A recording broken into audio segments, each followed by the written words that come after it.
Ito ang Hardin ng Panalangin kasama si Pastor Dave de Guzman.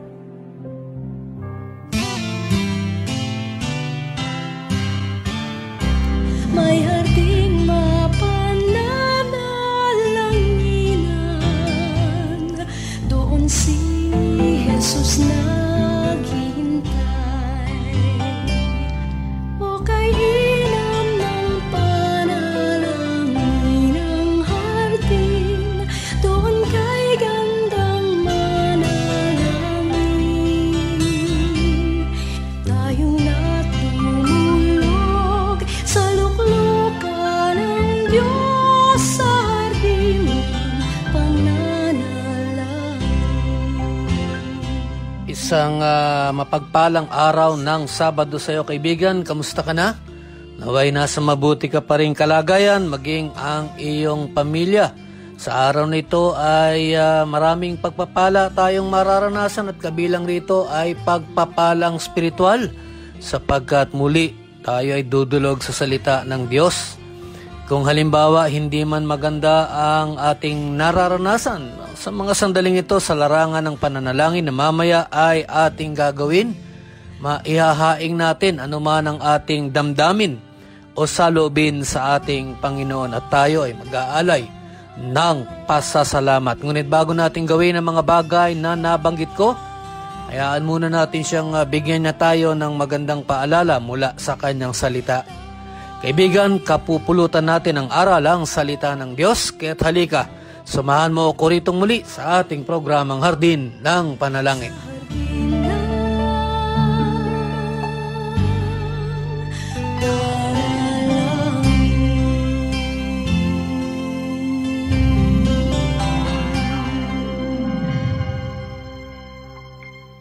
Sa araw na ito, tayo ay nasa ikalawang kabanata na sa unang sulat ni Pedro at gaya po ng aking nasabi nung mga nakarang araw, sa mga darating na araw ay pag-aaralan natin ang mga liham ni Pedro at ni Juan.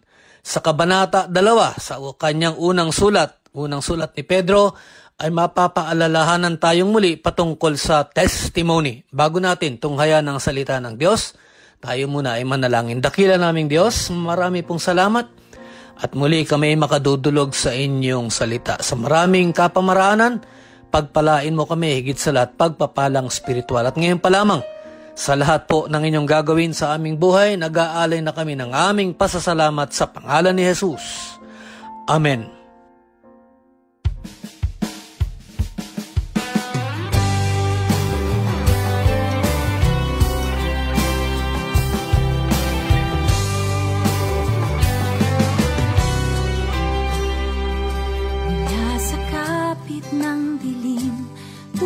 Sa iyong liwanag, Panginoong Jesus, ako'y tinawag mo. Mula sa rehas ng kasalanan, mula sa hirap ng kalagayan, Panginoong Jesus, ako'y pinalaya mo. Kay dakila nga, O Diyos, ng pag-ibig mo,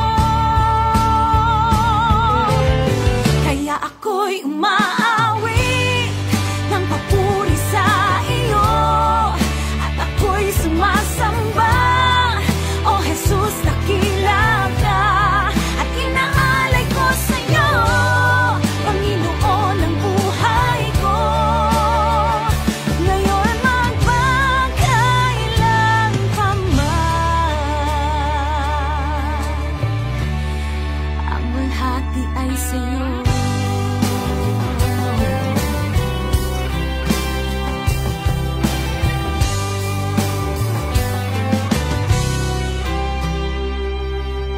Ngayon may kapayapaan, ginhawa ang nararanasan, Panginoon, itong lahat ay biyaya mo. Dahil sa iyong kamatayan, nagbigay ka ng kaligtasan sa lahat na magtiwala sa iyo. Kay dakila nga, O Diyos, ng pag-ibig mo, umaawi ng papuri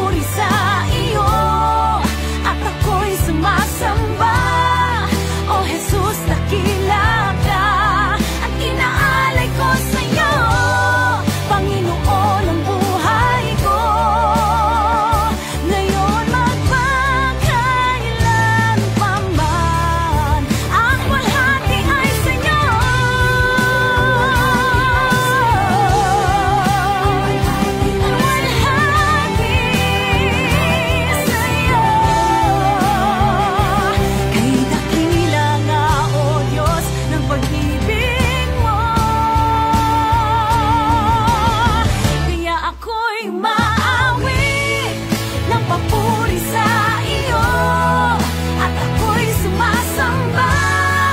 O Jesus, dakila ka, at inaalay ko sa iyo, Panginoon ng buhay ko, ngayon at magkailanman. Ako'y umaawi ng papuri sa iyo, at ako'y sumasamba. O Jesus, dakila ka, at inaalay ko sa iyo, Panginoon ng buhay ko, ngayon at magkailanman.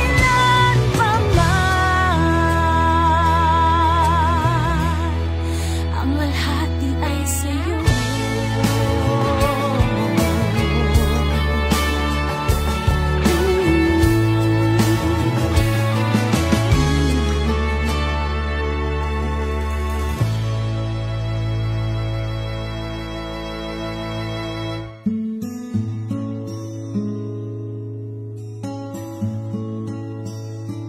Testimony, ito po ang tema na ating pag-aaralan sa araw na ito, at paalala ito patungkol nga sa isang magandang patotoo ang ating tutunghayan.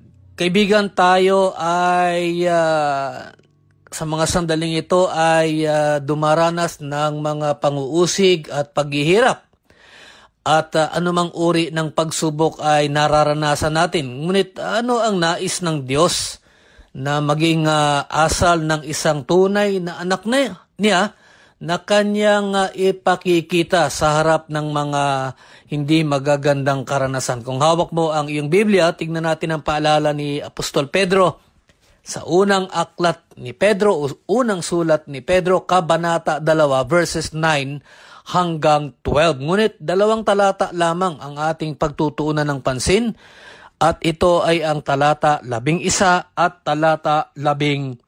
1 Peter chapter 2, ganito ang ating mababasa. Talata 11 muna. Nakikiusap ako sa inyo, mga minamahal, bilang mga dayo at temporary na nakatira sa mundong ito, ay huwag ninyong pagbigyan ang mga masasamang pagnanasa ng katawan na laging nakikipaglaban sa kaluluwa ninyo. At talata 12, mamuhay kayo ng maayos sa harap ng mga Gentiles, para kahit nasiraan nila kayo at sabihin gumagawa kayo ng masama, makikita nila ang mga mabubuting ginawa ninyo at pupurihin nila ang Diyos sa araw ng pagdating niya. Ang Kabanata 2 dito sa unang sulat ni Pedro, ito ay may 25 talata, 25 verses, at ang mga talata na ating binasa, ito lang verses 11 and 12, ito ay patungkol sa panghihikayat sa isang uri ng pamumuhay bilang mga anak at lingkod ng Panginoon. Alam mo kaibigan, alam natin to, tayo ay inilalarawan bilang ilaw ng sanlibutan. Dito sa verses 11 and 12 na ating pag-aaralan, may panghihikayat si Pedro at mga paalala na angkop sa atin. Sabi nga niya, tayo ay mga dayo at huwag pagbigyan ang masamang pagnanasa. Yun ang kanyang sinabi sa talata 11. Alam mo, pakahulugan, nung verse 11 muna, tayo ay nasa sanlibutan. Yun, that is clear. Ngunit dapat ang pamumuhay natin, ito ay makalangit ang ating pag-iisip, maging ang ating ginagawa. Muli, ito ay isang panawagan sa kabanalan. Dito nga sabi ni Pedro, may tunggalian ang ating sarili, at ito ay patungkol sa nais ng Espiritu at yung pansariling hangad lamang natin, at tayo ay napaalalahanan noong mga nakaraang araw na patungkol sa sinabi ng Panginoon Diyos that the Spirit is willing but the flesh is weak. Ito yung sinasabi rin ni Pedro. Sabi rin nga ng apostol, ay hindi tayo ligtas sa lahat ng uri ng pang-uusig. Ang pakahulugan ng 2 talatang ito ay ganito. Bibigay ko sa iyo yung ibig sabihin ng 2 talatang ito, yung verses 11 at 12. Dapat ay maging mapagmatyag tayo sa tawag ng tukso.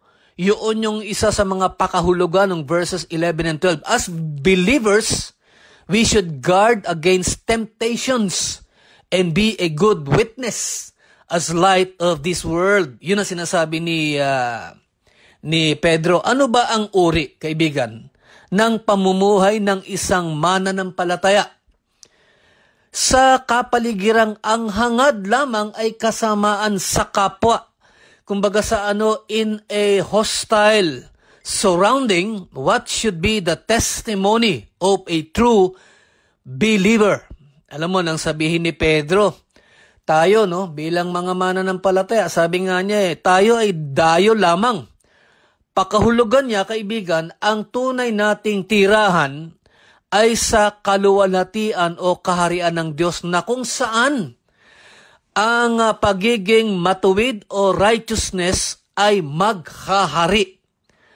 Bagaman, ito yung sinasabi rin ni Pedro, bagaman tayo ay nasa sanlibutan pa lamang, ganito ang dapat nating tangkilikin. Let us promote a righteous life na makikita ng ating kapwa. Alam mo, kaibigan, anuman ang mga hangarin o hinahangad natin, hindi ito masama. May mga bagay at may mga desires tayo na ninanais natin at inihahaing natin sa ating Panginoon. Wala namang masama sa mga hinahangad nating iyan. Nagiging masama lamang kung tayo ay nagpapadala sa tawag ng laman. Kaya maging yung kahilingan natin ay selfish in nature. Hindi natin dapat tangkilikin ang mga bagay na di ayon sa nais ng Diyos bilang kanyang mga anak. Alam mo kasi nung araw, during their time, all sorts of persecution they experienced. Paalala ni Pedro na angkop sa atin ay pag-iwas sa kasalanan. Kung yun ang sinasabi ni Pedro noong kanilang kapanahonan, kaibigan, ng pag-iwas sa kasalanan, kaya nga sabi ko, we should guard against temptation. Ang pag-iwas sa kasalanan, ito naman ay tungo sa isang kabanalan na pamumuhay. Alam mo, itong pag-iwas sa kasalanan, madalas nating napapag-aralan dito, this command not to entertain sin or to avoid temptation is prominent in the scriptures. Yan yung kahit basahin mo yung Luma at Bagong Tipan. Sinasabi ng talata, ito lamang, kasi we are focusing on verses 11 and 12. Sinasabi lang ng talata, bilang mga mananampalataya, dapat marangal ang ating pamumuhay sa paligid ng mga taong wala pang tunay na pagkakilala kay Jesus. Yung mga pagano, tayo ay nasa paligid ng mga pagano na hindi pa kinikilala ang Panginoon sa kanilang buhay. Kung marangal ang ating pamumuhay, dalawa, kaibigan, ang magiging pakinabang nito sa atin.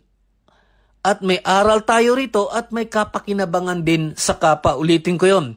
Kung marangal ang ating pamumuhay, mayroon tayong dalawang pakinabang. At ito ay babanggitin ko bilang paalala sa atin. Una, kung maayos at marangal ang ating patotoo, hindi nila tayo sisiraan. Ngunit alam mo, we do not have a guarantee na tayo ay hindi sisiraan ng ating kapwa. Maganda nga ang ginagawa mo at hindi, sinisiraan ka pa rin. Pero, alam mo, kung maayos at marangal ang ating patotoo, malinis ang ating konsensya, anuman ang kanilang sabihin. At ikalawa, kaibigan, sa isang magandang patotoo na ating ipakikita sa ating kapwa, Diyos ang kanilang papupurihan. Bakit? Nagpapakita tayo ng pagtalima at paggalang sa Panginoon at hindi malayo, ganito ang kanilang maging damdamin. Bakit? Dahil maganda nga ang ating patotoo.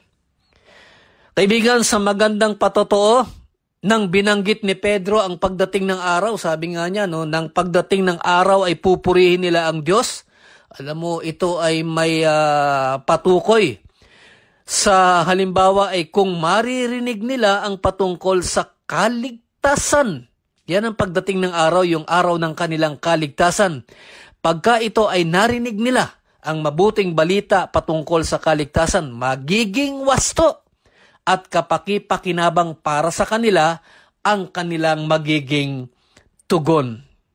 At ang kanilang magiging tugon sa isang magandang patotoo natin, sasabihin nila sa kanilang sarili, "Opo, Panginoon, tinatanggap ko ang iyong paanyaya." Bakit nga? Dahil maganda ang ating patotoo. Kaibigan, isang katanungan para sa atin at paalala, ano ang ating patotoo sa isang kapaligiran na ang hangad ay kasamaan sa kapwa? Maganda ba o hindi ang ating asal tulad ng iba?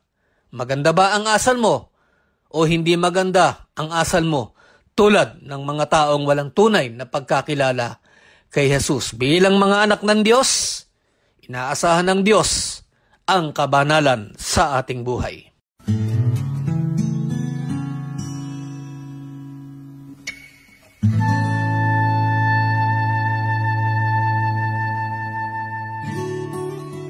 Ating ilapit sa Panginoon ang mga kahilingan ng ating mga tagapagtangkilik at mga kaagapay sa ministeryo ng FEBC. Ito po ang inyong kamanggagawa, Pastor Willie Bartolome. Tayo po ay manalangin. Ama naming nasa langit, manlilika at manunubos, sumasamo po kami nagkakaisa ang aming mga puso at dinudulog sa inyo na pagpalain ang buong pamilya ng FEBC Radio Station. Abutin mo po ang mga tagapakinig na walang sawa ding silang nagpagpalain. Padaluyin mo po ang mga sagot sa aming mga panalangin. Pagalingin mo po ang mga may karamdaman at bigyan ng kapayapaan ang mga naguguluhan at tagumpay ang mga nagsusumikap. Minsan pa po umihingi po kami sa inyo ng pagpapala ang mga katuwang ng ministeryong ito, ang mga partners ng mga kanya-kanya rin pinagdadaanan. Patuloy mo po silang pagpalain. Ikaw ang Diyos, ikaw ang aming Hari, Panginoon, at nangangalaga sa amin. Hayaan mo pong masilayan namin ang sinag ng mukha mo. Malugod ka sa amin mga buhay, pagsamba at paghayo. Lumalapit kami sa inyong trono, O Diyos, sa pamamagitan ng aming Panginoong Hesukristo. Amen. Amen. Bago lamang po tayo magtapos ngayong araw ng Sabado, February 20, sa ating pong programa dito sa Hardin ng Panalangin ay muli may mga kapatid tayo sa pananampalataya na ating pong idudulog para po sa kanilang mga kahilingan ng kagalingan. Tayo po ay dumulog para sa kanila. Ama namin Diyos, Ama namin sa langit, marami pong salamat at sa mga sandaling ito, kami po ay makadudulog sa inyo upang mamagitan sa pananalangin para sa aming mga kapatid sa pananampalataya. Naway tugunin mo ang aming pong mga ihahaing ayon sa inyo pong layon at panahon. Nananalangin po kami para kay kapatid Ariel, healing and financial provision para po sa kanyang buong sambahayan. Naway ipagkaloob mo ang kanya pong kahilingan sa araw pong ito. Kay kapatid Christine, healing rin po and fast recovery as well as financial provision upang mabayaran po nila ang kanilang obligasyon sa ospital nang sa ganon sila po ay makalabas na ng pagamutan. O Diyos, bukod sa kahilingan ng kagalingan, ipagkaloob mo ang kanila pong pangangailangan sa larangan ng pananalapi. Yan po ang kahilingan ni kapatid Christine. Kay kapatid Jocelyn naman po, o Josephine, siya po ay nananalangin ng isang maayos na kalusugan at patnubay. Yan po ang idinudulog sa inyo ni kapatid Josephine. Good health and guidance. Naway ipagkaloob mo ang kanya pong kahilingan. Kay kapatid Aurel ay magkaroon po siya ng proyekto sa kanyang trabaho at maging safety sa anumang pong kanyang ginagawa sa mga sandaling ito. Ngunit naway magkaloob siya o pagkalooban mo ang kanya pong kahilingan na patungkol po sa kaligtasan and kanya pong proyekto sa anuman pong larangan ng gawain. Protection naman po, yan ang kahilingan ni kapatid Fanny. Kay kapatid Arnel, Panginoon, ipagkaloob mo ang kababaang loob upang he will totally surrender his life sa inyo for service, at hinihiling din po niya ang protection for the entire family. Naway ipagkaloob mo ang total surrender sa buhay po ni Arnel upang siya po ay maging committed sa inyong gawain. Kay kapatid Lai, naway ang kanya pong mga anak ay bumalik sa kanilang paninilbihan sa larangan po ng ministry.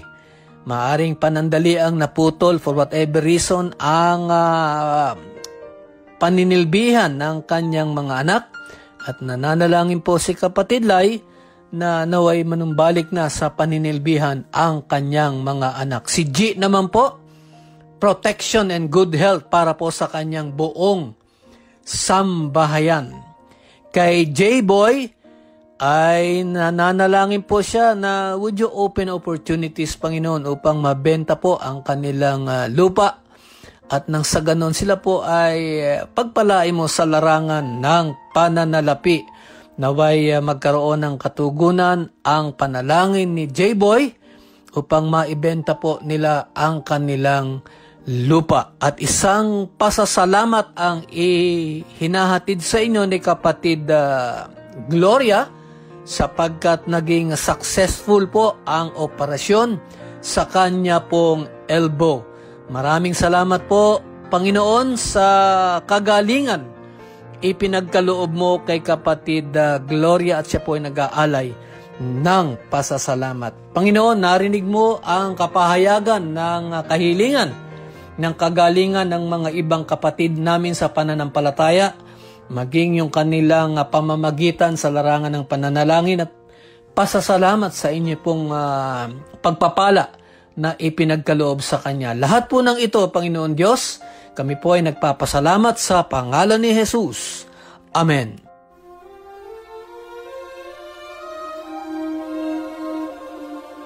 Tunay nga na tayo ay muling napaalalahanan mula sa kabanalan patungkol sa isang magandang patotoo. Usually, yun yung message ni Apostol Pedro in his 2 letters. At dito, nasa kabanata 3 pa lang tayo, ay mariin ang mga pagpapaalala para sa atin patungkol sa kabanalan. Tayo ngayon ay manalangin. Dakila naming Diyos, marami pong salamat at muli pinaalalahanan mo kami patungkol sa isang magandang patotoo sa kabila ng kapaligirang kasamaan ang hangad sa bawat kapwa.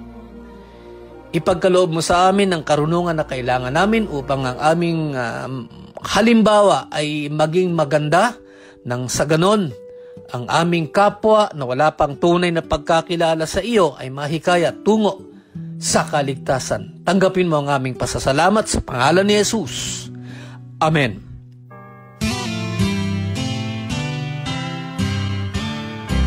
May harding mapananalangin. Kaibigan, bukas ako ay muli nag-aanyaya sa iyo upang ako ay iyong samahan dito sa ating programang Hardin ng Panalangin. Maganda ang aral at paalala, kahit bukas inaanyayahan kita na ako ay iyong samahan dito sa ating programang Hardin ng Panalangin. Tandaan mo, huwag mong kalilimutan, simulan mo ang araw sa panalangin puspos, at ito ay magtatapos na pinupuri mo ang Panginoong Diyos. Ako po, si Pastor Dave de Guzman.